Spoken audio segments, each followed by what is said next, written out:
June 1 2025 ஞாயிற்றுக்கிழமை வைகாசி 18 சோபகிருது வருடம்.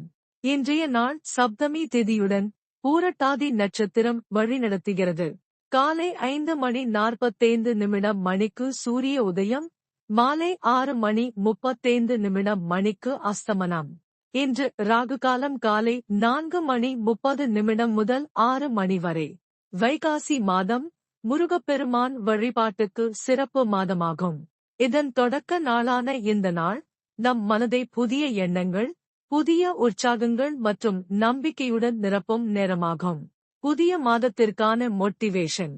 எந்த மாதமும் நமக்கு ஒரு புதிய தொடக்கம் தருகிறது. கடந்த காலத்தின் தோல்விகள், சந்தேகங்கள், பிரச்சினைகள் அனைத்தையும் விட்டு இந்த வைகாசி மாதம் நம் வாழ்க்கையில் நம்பிக்கை, சந்தோஷம் மற்றும் முன்னேற்றம் கொண்டு வரட்டும். தியானம் செய்து தெய்வ ஆசீர்வாதங்களை பெற்றுக்கொண்டு நம்பிக்கையுடன் ஒவ்வொரு நாளையும் முன்னேற்ற வழியில் நடத்துவோம். நம் மனதினுள் நல்ல எண்ணங்கள் விதைத்தால் வெற்றி நிச்சயம். இம்மாதம் உங்கள் பக்தி பயணம், வேலை, குடும்பம் மற்றும் மனநிலைக்கு அருள்வாக்கு பெற்ற மாதமாக அமையட்டும்.